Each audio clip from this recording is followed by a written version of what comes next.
ഹൈദരാബാദ് എന്ന് പറയുമ്പോൾ നമുക്ക് ആദ്യം ഓർമ്മ വരുന്നത് ചാർമിനാറും ബിരിയാണിയും പേൾ സിറ്റിയും ഒക്കെയാണ്. പക്ഷേ ഈ നഗരത്തിൻ്റെ യഥാർത്ഥ ചരിത്രം ശാന്തമായിട്ട് കിടക്കുന്നത് ഇവിടെയാണ്. അതാണ് കുത്തബ് ഷാഹി ടൂംസ്. ഇതൊരു സാധാരണ ടൂറിസ്റ്റ് സ്ഥലമല്ല, ഒരു രാജവംശത്തിൻ്റെ മുഴുവൻ ജീവിതം കല്ലിൽ എഴുതിയിട്ടുള്ള സ്ഥലമാണ്. ഇവിടെ കാല് വയ്ക്കുമ്പോൾ തന്നെ ശാന്തത മനസ്സിലേക്ക് പടരും. കാറ്റ് പോലും ചരിത്രം പറയുന്ന പോലെ. ഇതൊന്നും വെറും കല്ലറകളല്ല. ഗോൽക്കൊണ്ടയെ ഭരിച്ചിരുന്ന കുത്തബ് ഷാഹി രാജവംശത്തിൻ്റെ രാജാക്കന്മാരുടെയും രാജ്ഞിമാരുടെയും രാജകുമാരന്മാരുടെയൊക്കെ അന്ത്യവിശ്രമ സ്ഥലമാണ്. പേർഷ്യൻ, ഡെക്കാൻ, ഇസ്ലാമിക് ശൈലികളുടെ ഒരു ഒന്നിച്ചു ചേർന്ന ശില്പകലയാണിത്. സൂക്ഷ്മമായ കൊത്തുപണികളും മൃദുവായ പാതകളും തുറന്ന ആകാശവും എല്ലാം മനസ്സിനെ ഒരുപോലെ ശാന്തമാക്കും. ഈ സമുച്ചയത്തിനുള്ളിൽ 7 ചരിത്രപ്രധാനമായ സ്റ്റെപ്പലുകളുണ്ട്.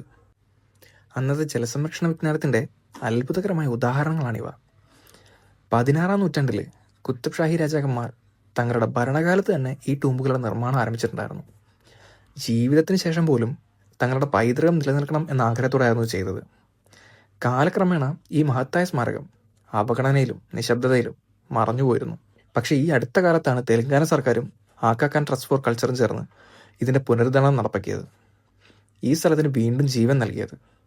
ഇന്ന് ഈ പുനർനിർമ്മിച്ച പാതകളും പച്ചപ്പും ശുദ്ധീകരിച്ച ശില്പങ്ങളും കുത്തബ് ഷാഹി ടൂമിനെ ഹൈദരാബാദിലെ ഏറ്റവും ശാന്തവും ആത്മീയമായിട്ടുള്ള ഒരു ടൂറിസ്റ്റ് കേന്ദ്രമാക്കി മാറ്റിയിരിക്കുന്നു. ചരിത്രം ഇഷ്ടപ്പെടുന്നവർക്കും നിശബ്ദത തേടുന്നവർക്കും ഒരു നിമിഷം മനസ്സ് ശാന്തമാക്കാൻ ആഗ്രഹിക്കുന്നവർക്കും കുത്തബ് ഷാഹി ടൂംസ് ഒരിക്കലെങ്കിലും കാണേണ്ട ഒന്നാണ്. അതുകൊണ്ട് തന്നെ നിങ്ങൾ ഹൈദരാബാദ് വരുമ്പോൾ ഒരിക്കലും ഈ സ്ഥലം സ്കിപ്പ് ചെയ്യാതിരിക്കുക. ഇത് കാണാനല്ല, അനുഭവിക്കാനുള്ള സ്ഥലമാണ്. Save this video for a peaceful weekend at Hyderabad.